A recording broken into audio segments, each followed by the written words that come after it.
This is Straight Talk. We're going to tell it to you straight.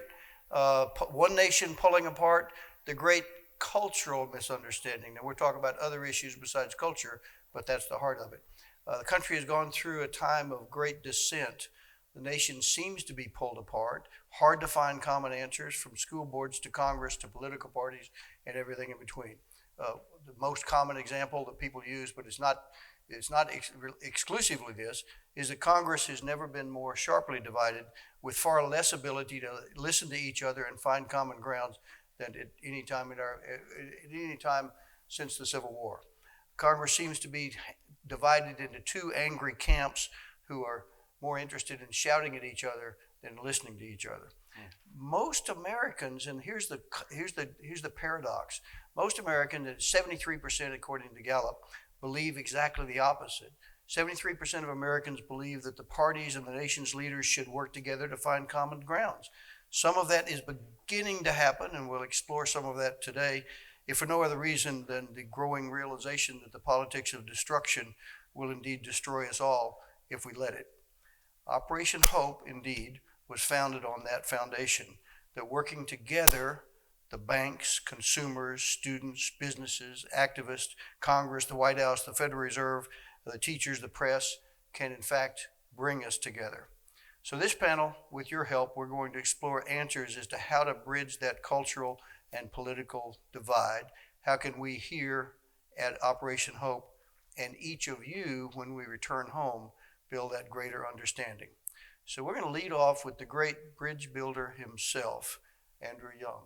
I'm going to say more things about you than you have. That's all right.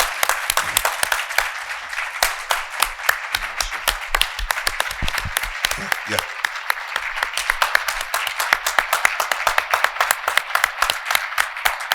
Thank you very much. So, Mayor, you've heard all of the firsts. I do have to add one first. I called him Mayor because we mayors have to stick together. And also, in politics, you generally acknowledge the highest title anyone's ever had. And in my world, Mayor is the highest title that That's the anyone highest can one ever I've ever have. had, too. Yeah. Awesome. So you have one other first that you probably don't remember, and that is you are the first and indeed the only other mayor of another city that I sought advice from when I was elected as mayor of Dallas. I went to see you. You gave me this. You laid it all out, and I followed your 30 minutes of advice for the next 4 years, and it worked. Thank you very much. So, Mayor, Let me give tell us you hope. about my experience in Congress. Yep. Because,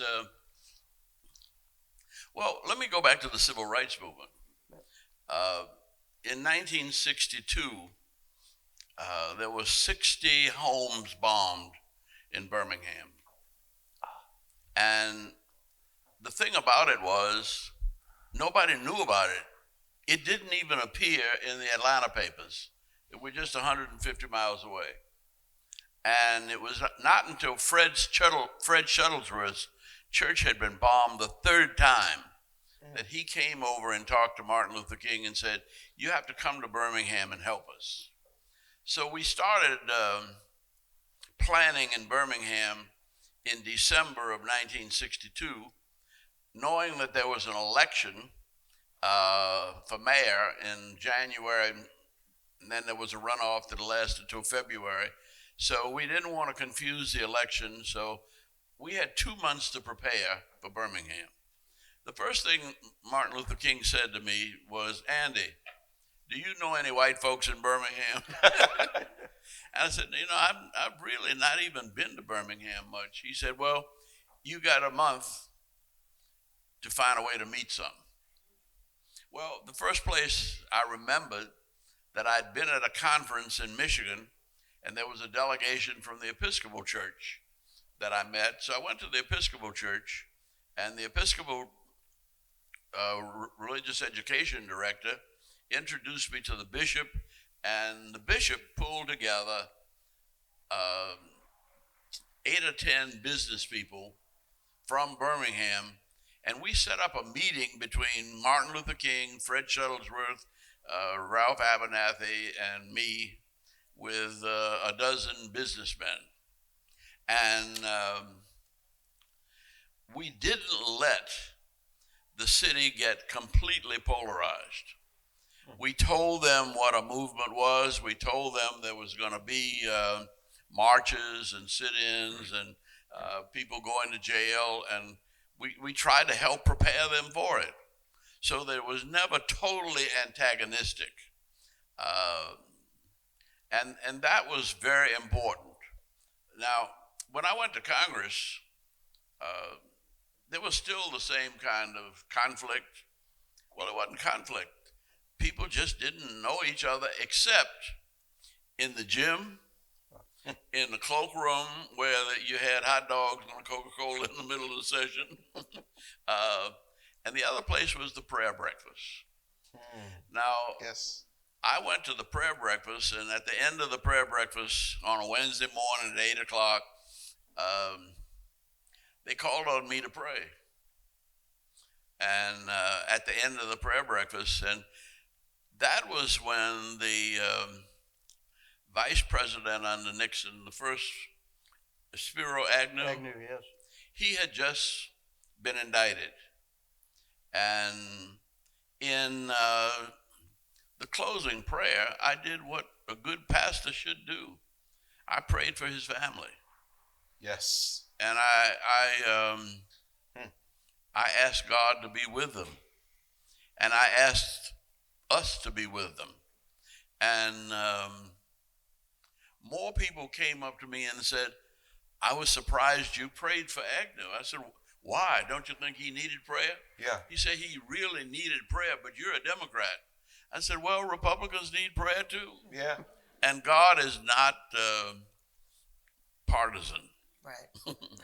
Now, when I said that, that meant, that broke down a barrier. And whether we realize it or not, there are existing barriers. Now, to move on, none of the Democrats, well, the Democrats when I got there were mostly older. And there was a gym. And we'd all go to the gym at the end of the session. And I was the best basketball player. Till the next year when two white boys came in who had played college ball, and one had tried out for the Boston Celtics. Yeah. He eventually became the Secretary of Transportation, and he was a Republican. But the thing is that the places where we meet people who are different, Yes. we have to get to know. And you don't segregate yourself. And I think most of us do. We look for people just like ourselves, where we will feel more comfortable. Right. And I think the country is not pulling apart. I think it had pulled together during the Second World War. We found that we had a lot in common in the civil rights movement. And this is a period when the Bible says, behold, I make all things new. Mm-hmm. And when they made the new generation, they left me out. I am retarded when it comes to a cell phone or a computer. My grandchildren and my great-grandchildren are comfortable. In fact, 2 or 3 of my children are in engineering. But that's not me. And so we really need to define our own lives as the need to break down barriers and broaden our circle. And if that becomes one of your purposes in life, then what we're talking about today becomes a way of life, and not a problem. Right. And you lived a life of that. Yes. Yes. I want to turn to a more recent icon, known by one name, Major. You heard him last night. You brought the house down. He's an American soul singer in the world of hope. In fact, he describes himself as a hope dealer, and his platinum record is titled "Why I Love You," and he means it. So, Major, why do you love us?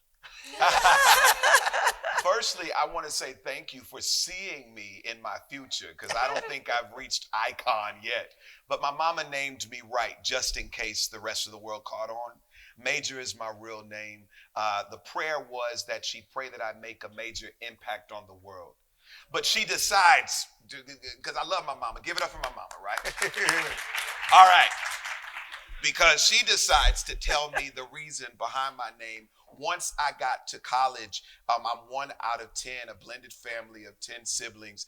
I was the first to go to college, let alone graduate. But she waits until I'm about to graduate to tell me the meaning behind my name. So I went through major, minor, what's your major, major. I went through every joke. And so when everybody meets me and talks to me personally, most likely you're going to say, well, I'm minor. And I'm going to be like, I never heard that one before.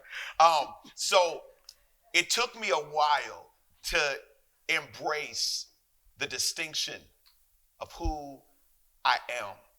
But that was a wise mama. That was a wise mama. So I'm going to give her that credit, but she gets a few points off for waiting so late, because I could have, you know what I mean. And so a hope dealer is what I've committed my life call to. Believe it or not, I had a dream the night she gave me that reason behind my name. She told me that. And the dream was I'm walking down in a basement, and at the table was your old buddy, Dr. Martin Luther King, sitting at a table in the basement. And he said, Major, what I have done for civil rights and peace, you will do for hope and love. You're next. And I've always admired everything Dr. King. I'm an alpha man because of Dr. King, and you too. And that moment, I remember seeing a force come down the stairs, and it was what I saw as Jesus that said, he's right, and I'm going to be with you every step of the way. From that moment forward, I have committed my life work through song, through TV, through film, through moments like this to amplify hope as much as I can, because I do believe with every fiber in my being that hope is powerful. When they say to keep hope alive, when they say don't lose hope, yes, I believe we have heard it as mere cliche without any power, but I do believe, as I shared last night, that divinely cliches were intended to be repeated until we finally get it. May we not miss the power of hope. If we wake up understanding its power and the permission that it gives us to have the audacity to believe for greater. You see on your tables the quote, hope is not the denial of reality. It's the commitment to believe greater is on the other side of it. Wow. That's what it is. The hope dealer. We're now going to move, and before we move to the next, I want to say that all of you all are going to be invited to speak. We have one microphone, so you can't all speak at once. But when you're ready for a question, we'll bring the microphone to you. It's one person, one question, fairly short, okay? So let me move to, from domestic politics and the world of entertainment, I turn to a newer icon, an icon in the world of domestic and the global stage and diversity, equity, inclusion, and accessibility, Nene Diallo.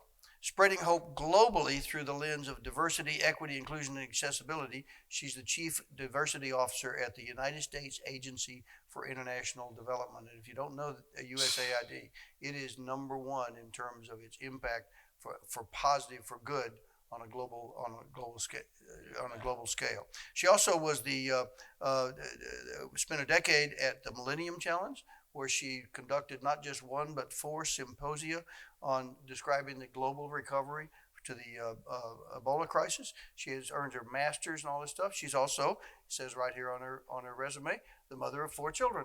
So Nene, wow. You're on. Thank you very much. First of all, icon, seriously, like that's not even something. Lean in, like, lean in. Just take it, just take it. I'm going to receive it because it's something maybe that is coming in the future. But We can see you. We can see you. You can see it. Thank you very much. What I can't see. First of all, I want to thank Ambassador Andrew Young for your service Yes. to this country. To be able to even sit on this stage with you is an honor, truly. And I'm so happy to have met my new brother, Major. Yes. We're going to do great things together. And obviously, Mayor Bartlett, former Congressman Bartlett. I'm going to not go through the stats of what USAID is doing. I could talk about the work that we're trying to do in the federal government to increase diversity, equity, inclusion, and accessibility. But since this is called Real Talk and about bridging the divide, I want to talk about like what diversity, equity, inclusion, and accessibility means, because I think that right now it is such a polarizing topic in and of itself that when people are hearing diversity, white males are not seeing themselves in it. I was not hired to hire the next Black woman or the next Latina woman or male in a job. I was hired to be intentional about diversity, equity, and inclusion. And diversity includes white men. Yes. As Ambassador Young just said, he was told to go, when he was going to Alabama, to go look for white people. When I came to USAID in this role, which I only started in March, I'm looking for white men too. We're not trying to replace anybody. This is about being inclusive. Just like the civil rights movement could not happen without white men and women standing there and marching with Ambassador Young and Dr. Martin Luther King, as do we also need white men and women at the table with us. We're not trying to replace, we're trying to create opportunities. Through last night, I don't know how many people were here last night, but hearing all the speakers on talking about the work that they're doing to increase diversity, equity, and inclusion. This is about all of us, creating opportunities for those who didn't have an opportunity before. Not many people know about USAID. We are the leading United States government humanitarian and development assistance. We do not work here in the United States. We work abroad in over 100 countries. And we have an inclusive development approach to our development. In other words, we want to make sure that our work is hitting the most marginalized groups. But we can't do that well if we're not representing the United States and the richness of the diversity that it has. Yeah. So while we have a diversity issue in terms of, like, you know, we've got a very broad, diverse workforce, foreign service, civil service, contractors, but we want to make sure that those who are in our missions overseas are representative of America. So how do we do that? We actually partner with minority serving institutions and historically Black colleges and universities here to ensure that we are inviting a pipeline, a talent pipeline of diverse professionals into our foreign service. We want to make sure that when we go out to the schools that we are teaching that younger generation who will be the future, that they can major in any major they want to and still have a job at USAID. I've got two of my colleagues who are sitting here in the audience. One is a foreign service officer. Please lift your hands up. Noel Ojo is a foreign service officer, served in Ghana and Senegal. And Adam Slater is a contractor who works with us on our private enterprise and working with how to work with USAID as a small business and minority serving institutions. So if you have any questions, our booth is back there by the by the reception hall. Please reach out to them. But I think the conversations that we're having here today is less about how we're going to be able to, again, increase our diversity. It's important. We definitely need to do it. But people seem to stop at the D, diversity. And it ends up being about race. It's not just about race, it's about gender, it's about LGBTQ, it's about ensuring that we all have an opportunity to work here. But let's not forget about equity. Yes. That is ensuring that there's a level playing field, because there is not for most in this country, including those from economically disadvantaged communities that also include white people. And inclusion and accessibility. Accessibility is about people with disabilities. In the countries in which we work, people with disabilities are most likely people who are seen and they're not even seen, they're put in the corner. And people with disabilities in America is 20% of the population. Right. And accessibility is too often, and you don't, too often left out of the DEIA equation. So you have to have diversity, but you also then have to make the jobs accessible for people with disabilities. Exactly. And I'm also finding that even that statistic is somewhat inaccurate because a lot of us are functioning disabled Absolutely. individuals, and it's a lot more in the populace that are actually moving in the workspace that have disabilities that they just haven't spoken out on. Exactly. Well, if you live long enough, and I hope you do, you will be disabled too. Yes. Come on. Yeah. I tell you, I appreciate those little curb cuts because I got bad knees and, Right. and didn't want to have an operation, so I got a scooter. But those of you who have glasses, you know, That's it. there, I'm 90. Amen. So- Amen. So what you trying to say? No, I'm saying if you live that long, you're going to be disabled. Yeah. Right. And the fact is that people with disabilities, given accessibility, sometimes technology, sometimes just a workaround, sometimes just an understanding, they can do any job in America. Yeah. So there are no limits. Mayor, Congressman, Ambassador, I'm going to bring it back to you to the political front, okay? So looking at the great divide as to where we are now, what can be done? What's the secret sauce to bringing the elected officials back together? Well, you know, I have been, when I first came to Georgia, I voted Republican. And I stayed a Republican. I came to Georgia in '54, and I was in a little church down in South Georgia, and Eisenhower used to come down there and shoot quail and play golf. And so everybody in my church was for Eisenhower. But also, I was told by Maynard Jackson's grandfather that all the black folk in the South were Republicans because we were black and tan Republicans, descendants of Abraham Lincoln and Frederick Douglass. And that if Eisenhower was elected, we would get respected and be able to help nominate some of the federal judges. If Stevenson was elected, Bilbo and Eastland and Talmadge would end up naming their friends as federal judges. Eisenhower was elected in '56. You all are too young to remember that. But every one of the judges that was selected in the '50s ended up, I mean, every case, every movement we had, Selma was settled by Frank Johnson, the judge in Montgomery. Minor Wisdom, Tuttle. Did you say minor? Minor Wisdom.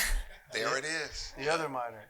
Yeah. And it was, he was head of the Fifth Circuit, I think, at one time.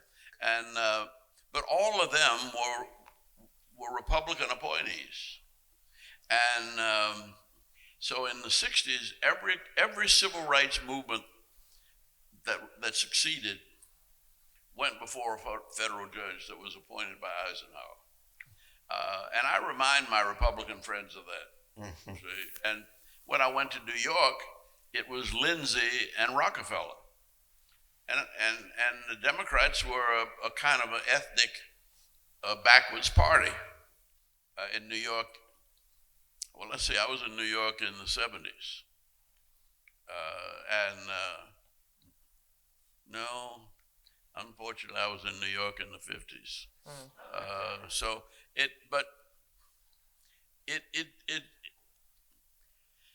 Well, my analysis is that in times of rapid social change, and this is rapid social change, when I don't understand a thing that my children and my grandchildren are telling me, that us old folks get insecure. And we hold on to what we know. And we want to take it back to where we're more comfortable. Well, I keep a globe on my desk, behind my desk, and it never stops turning. And it doesn't turn but one way. And the earth is moving in only one direction. And it's only going to move in one direction. And so you either have to get with it or get off. Come on. And I think that people got a little uncomfortable with how fast the world was moving and wanted to hold on to what was past. See? And I don't think you can do it. It's impossible. And but you need understanding. Understanding. Yeah. And you need to understand why. Well, let me say that the most uncomfortable I've been in my time as mayor was when my office got taken over by a group of black transvestites. And they crowded into my office, and they were big, nice looking people, but they were men in dresses. It was different. And they had low cut dresses with hairy chests. And they wore the loudest dresses and the most flamboyant wigs I had ever seen. And I had to realize that they too were my constituents. That's right. That's right. So it's understanding the people that don't look like you and understanding what they're saying. And I might say, interject, I voted Republican all my life also until Donald Trump, and then I didn't. But and having said that, the people that support Donald Trump, we have to figure out how to understand what they're saying and what they're feeling, because they may be hateful, but there is a genuine feeling there that we have to deal with. Really, when you come right down to it, what you hate is what you don't understand. That's what All right, Major, you're on. Yes, it is empathy. It is empathy, not sympathy, which is a beautiful thing, but sympathy generally comes from a perspective of you're greater than, you're looking down to the circumstance, pouring into that. Right. Empathy understands that there is something common that we are connected in and we are connected by. And we can only arrive at empathy when we have conversation. Conversation leads to understanding, and understanding leads to empathy, which is the only key that will unlock change and give us resolve.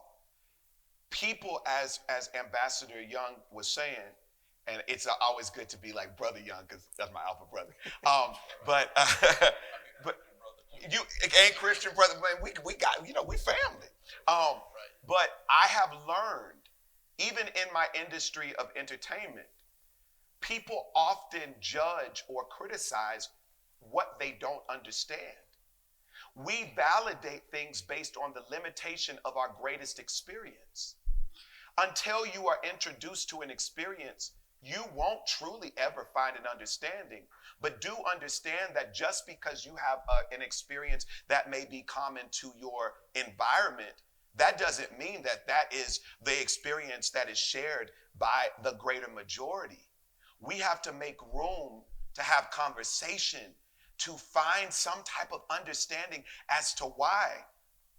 And it will blow your mind where some of the reasons behind people's ideologies and their position and why. And sometimes that one conversation will make the difference.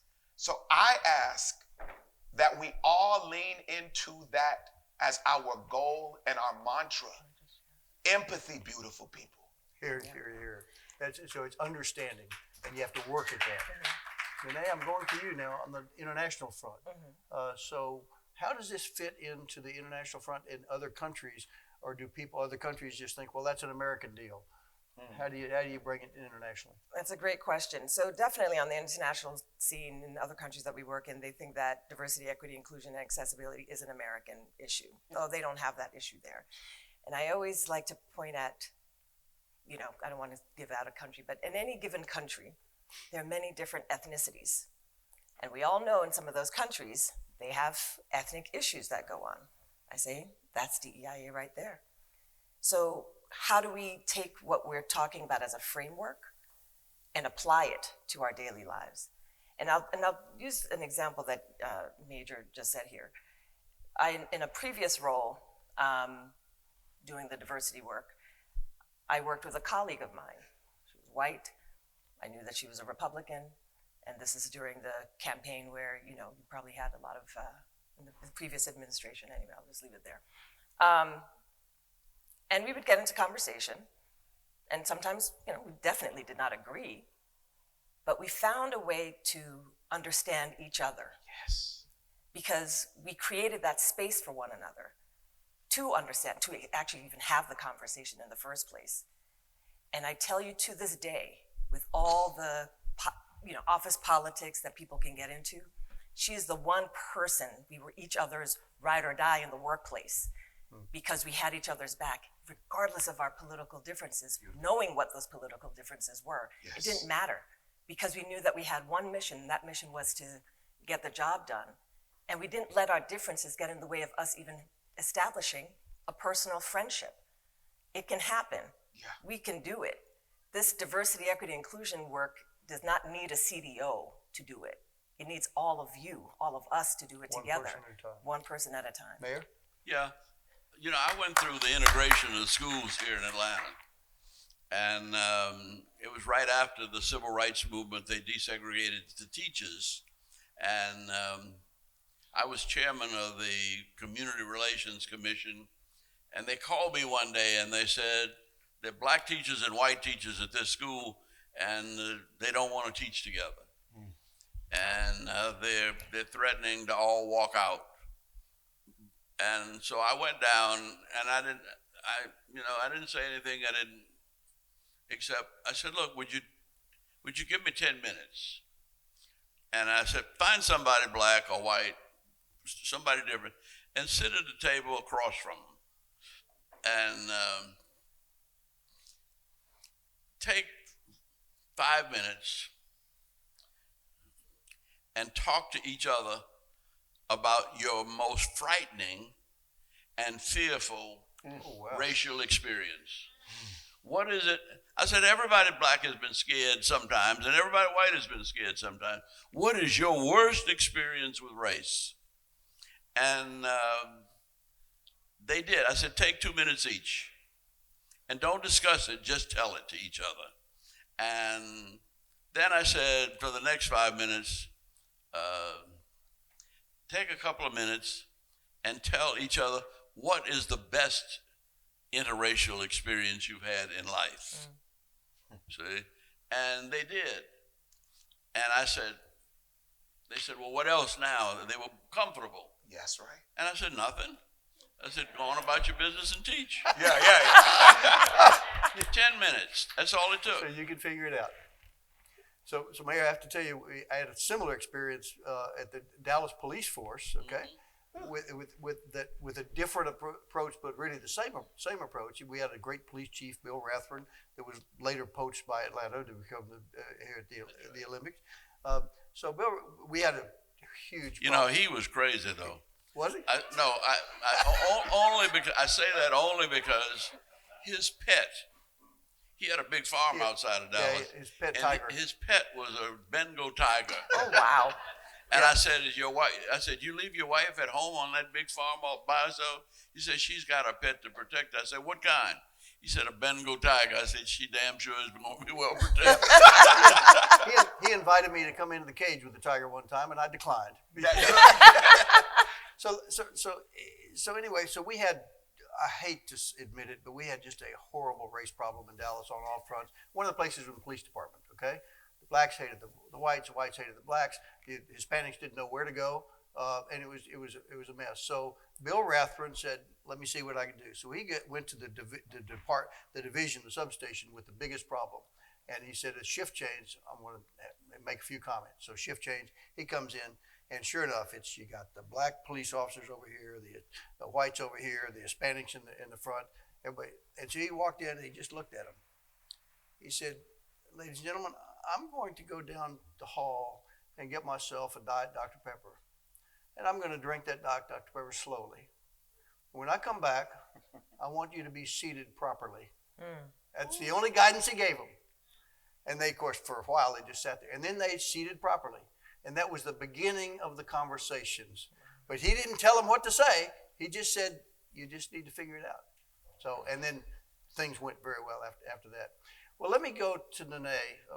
No. She said. Oh, we're ready to do questions. This is from getting the so audience. good, All man. right. Let's. bring So it on. questions right here. All there. of you have had racial experiences that are scary. Yeah. I mean, I've been scared of some black folk. And I've been scared of some white folk too. Okay, questions. Go ahead. She was first right here, this young lady. I think the mic is probably not working.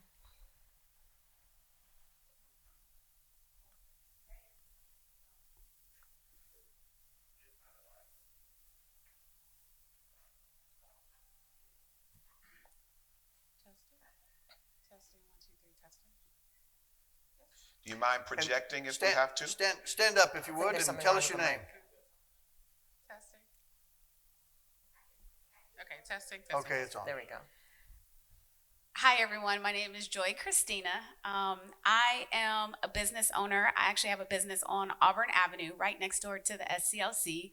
So I, every day for the last 7 years, have gone to Auburn Ave and have felt the spirit of MLK and all of the different civil rights, the essence of the civil rights.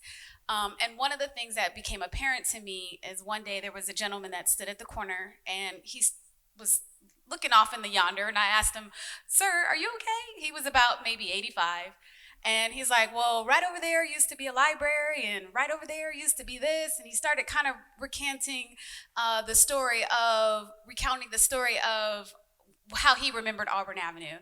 And it became apparent to me in that moment that there was a kind of a lack of information that was kind of transferred from what he was sharing to me, which at the time I was in my early 30s.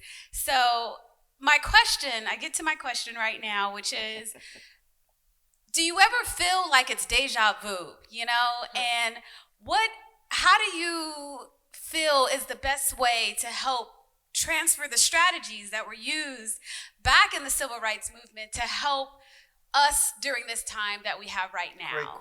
Great question. Mayor, that's for you. Well, I read Gandhi's book, Experiments in Truth, and it was committed to finding solutions that were not violent. But basically, the first thing you do is you investigate. You find out what is really happening there. And the second one is you attempt to negotiate, to talk to the other person. If there's no possibility to negotiate, you might have to protest. But you protest only to get to the point where there can be a reconciliation. Yes. So you have to take the whole course. Yes. You can't do just one thing. You can't just be mad. Yeah. See, you have to understand what is it that's disturbing you. Now, I have to do that with my grandchildren. Yep. And my children. Yeah. And it's harder with my wife than anybody else. Right. 2 years in. Yeah. I was married 40 years to one woman and 26 years to the next one. They both beautiful, intelligent, Yeah. wonderful, and crazy. Yeah. When it comes to them wanting to tell me what to do. There you go. Yeah. So, I mean, you are surrounded by differences. Yes. And thank God for them. Yes. So that it would be very boring if Very. everybody was like me or you. Yeah. And it's because we're diverse. But the diversity that's most obvious is skin color or hair. And we all get complexes about that. But that's the insignificant part. The problem is, how do we get to share each other's hearts? Yeah. What's in our heart? And that's a metaphor. And that's listening. But everybody's got a heart, and it's all beating about the same, and there are only 4 blood types, and they're not that much different. Yeah. Yeah. Next question. Thank you. So as I ask the audience in lieu of time, please get directly to your question. Ask one question only, and I'll move through as swiftly as I can. Oh, thank you. Good morning, everyone. My name is Portia Gordon.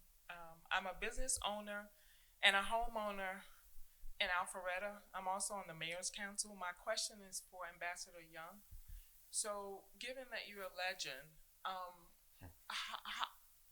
my question is, what would you share with me as a vice president of my subdivision and being on the Alpharetta's Mayor's Council in how to address racism, domination, and some other things that I've experienced moving into the Alpharetta area?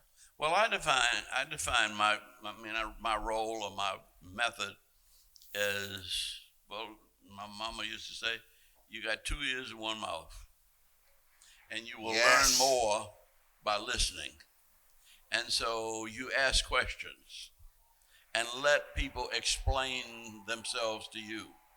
And that's the best way to get an understanding of the situation you're in. Most differences come from misunderstanding. Yes.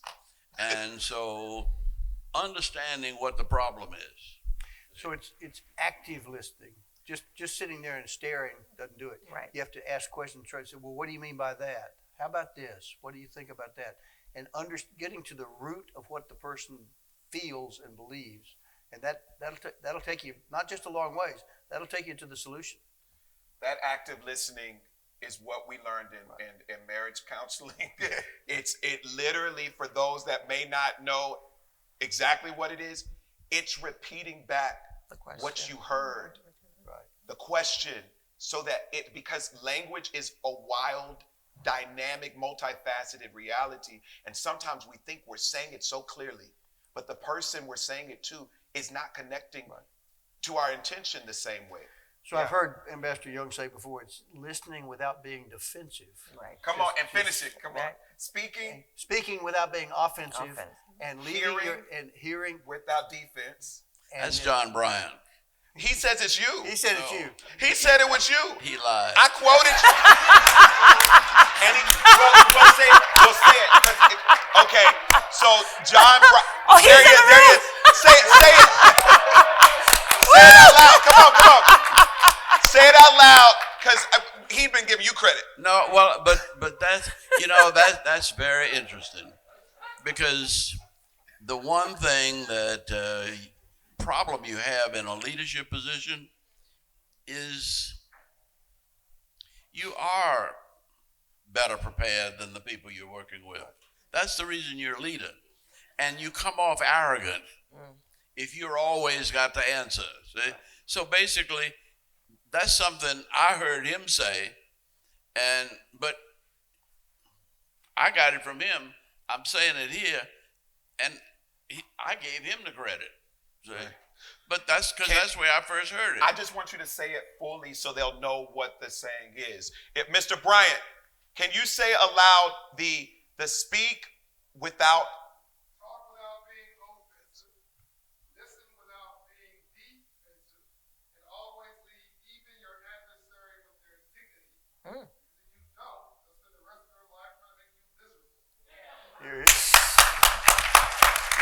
Now, if he gave me credit for that, he lied. One more question.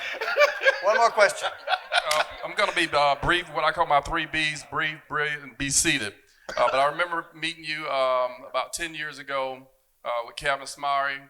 I'm a state representative for Georgia now, 10 years, and I was mayor pro tem 20 years ago in Valdosta.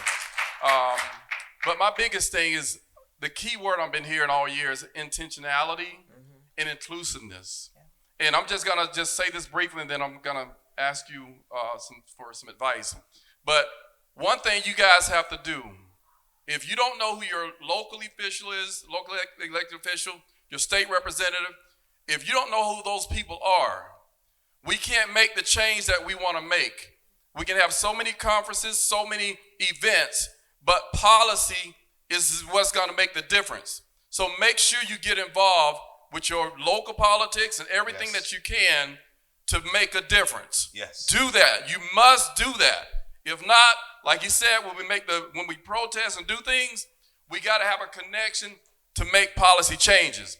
But Ambassador, what can I do? Because I try to go to everything I can to bring back resources for my people in my communities. What can I do to make people feel that much more inclusive, making them more involved? What can I do? Well, just what we said. You can listen to your constituents. I mean, and I don't know, and start with your children. What happened in school? You know, what do you think of your teacher? See, and get to know the teachers. My father always, I grew up in New Orleans, and I had an Irish grocery store on one corner, an Italian bar on another. The Nazi party was on the third corner, and a Chevrolet dealership on the fourth corner. I was born right in the middle.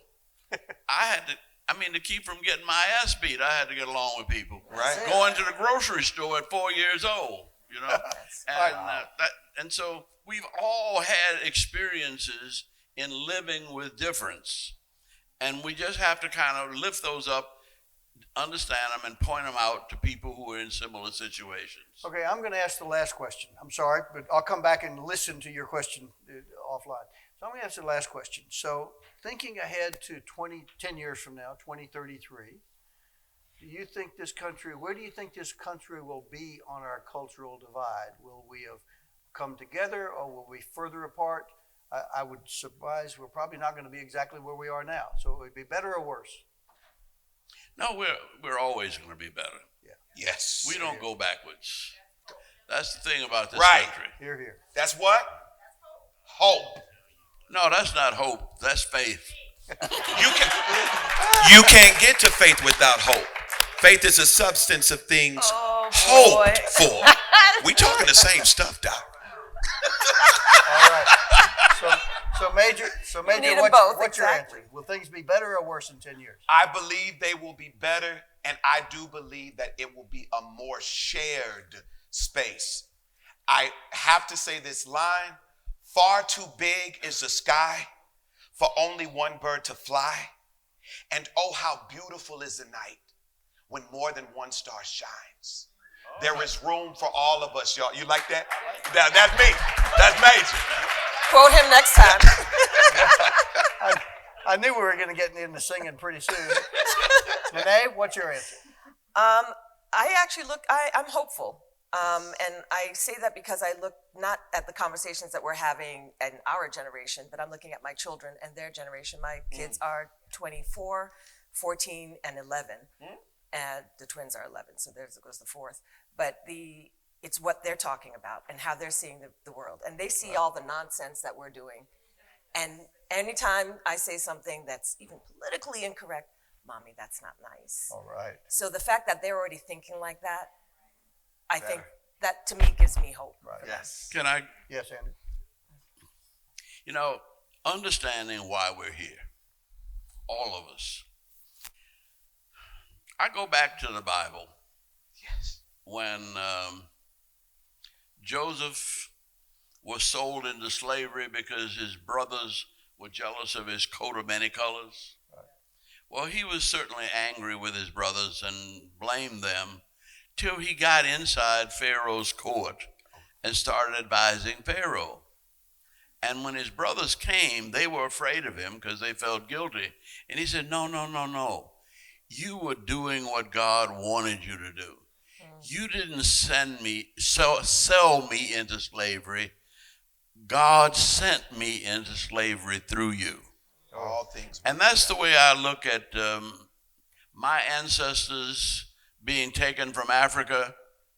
They were taken by Africans and sold to Africans, who then sold them to white people, who then brought them here, and we then have found a way to survive and to get along. But I think it was Arnold Toynbee wrote 17 volumes of civilization. And in one of those volumes, he said Western civilization was dying. until the American experience. And in America, God attempted to bring people together who were different to revitalize humanity. And that's what this country's called for. Yes. And yeah, we're all here for different reasons from different places, because in order for the planet to survive, we have to live together. Got to do it together. And we can't survive if China continues to pollute. We can't survive if Russia continues to kill people. We can't survive if Africans can't get along. Together. And the United States of America, I think, and in our Constitution, they tried to express it. Now remember, all but one of the founders of this country had slaves. And yet, they were looking beyond slavery to making this nation one nation, indivisible, under God, with liberty and justice for all. Here. So, I'll take a moment and answer my own question. I believe things will be better. Not just hope, but I believe they will. But I believe they will be better only because you and the American people decide to make changes and make it better. It won't just happen. If it's not better, I believe it will be profoundly worse. And so I think that's where you come in. So here are my answers. 1, make democracy work for good. Hold every voter hold each other and their candidates accountable for decency. 2nd, leaders at every level in a homeowners association show the courage to stand for the good and reward hope. 3rd, structural reform. There are some structural reforms that I think we can make, just as we made single-member districts in the 80s and 90s. 3rd is speak up at every forum, your employer, your church, your school board, and speak up not by attacking, but by understanding, but by speaking for decency. And then last and most important is listen actively. Thank you very much. Thank you.